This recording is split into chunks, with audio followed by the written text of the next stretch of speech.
नहीं लगवाई बल्कि खुद भारत की सरकारी लैब भारत बायोटेक में बनी कोवैक्सीन लगवाई और भारत के लोगों को 175 करोड़ डोजेस कोविशील्ड के लगवाए। दोस्तों, भारत में सीरम का मालिक आधार पूनावाला कोविशील्ड बना रहा था, बीजेपी को चंदा दे रहा था। उसके टीकों का इस्तेमाल सरकार ने 79% तक किया। इसके चलते सीरम का मुनाफा 2022 में 80% तक बढ़ गया, जबकि सरकारी कंपनी भारत बायोटेक ने भी कोवैक्सीन नाम से कोरोना का टीका लॉन्च किया था। अब जैसा हाल जियो के आगे बीएसएनएल का हुआ, बिल्कुल वैसे ही हाल सीरम इंस्टीट्यूट के आगे भारत बायोटेक का हुआ। सीरम वाले ने बीजेपी को चंदा दिया, मोदी के साथ फोटो खिंचवाई। मोदी ने सीरम वाले की वैक्सीन भारत के लोगों को ठुकवाई और अपना पोस्टर्स चौराहों पर टंगवा लिया। भारत में पूरा का पूरा खेल प्री प्लांटेड था दोस्तों।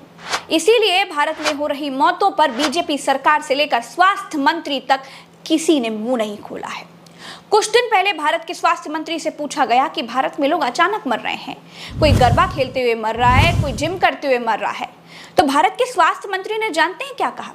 भारत के स्वास्थ्य मंत्री ने बड़ा बेशर्मी भरा बयान दिया और कहा कि जिन लोगों को कोरोना हो चुका है वो मेहनत करने से बचे। क्या भारत के स्वास्थ्य मंत्री वैक्सीन की जांच कराने की बात नहीं कर सकते?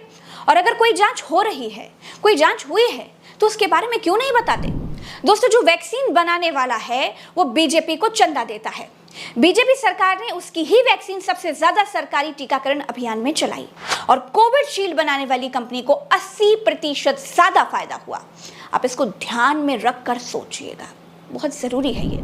भारत के स्वास्थ्य मंत्री कहते हैं कि जिन लोगों को कोरोना हो चुका है वो मेहनत ना करें। इन सांसद मंत्रियों के लिए भारत के लोगों की जान कीड़े मकोड़ों से ज्यादा कुछ नहीं है दोस्तों। हांगकांग, सिंगापुर में एवरेस्ट और एमडीएच मसालों पर बैन लगा दिया गया है। अमेरिका में जांच चल रही है। मालदीव में भी एमडीएच एवरेस्ट मसालों की बिक्री पर रोक लगा दी गई है।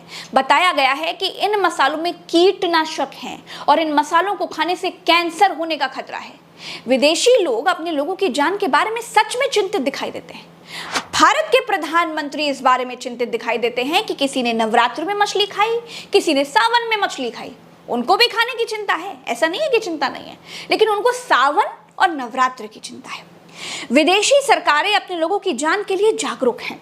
भारत की सरकार अपने नागरिकों को वोट देने वाले कीड़ों से ज्यादा और कुछ नहीं समझते।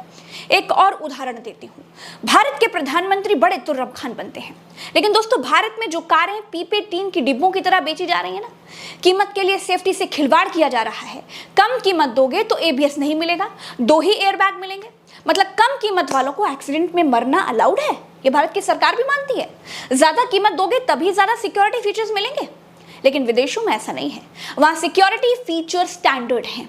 विदेशियों को अपने लोगों की जान की परवाह है। यहाँ की पार्टियां चंदे वाली घूस लेकर धंधा कर रही हैं। भाड़ में जाए कोविशील्ड के साइड इफेक्ट्स, राम राम जपना, बस अपनी जेब भरना।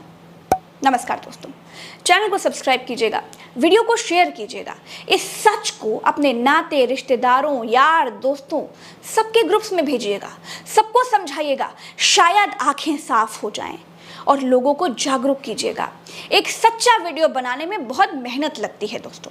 अगर हमारा काम पसंद आता है तो वीडियो को लाइक जरूर कीजिएगा और जो जानकारी मैंने दी है उसके बारे में गौर से सोचिएगा।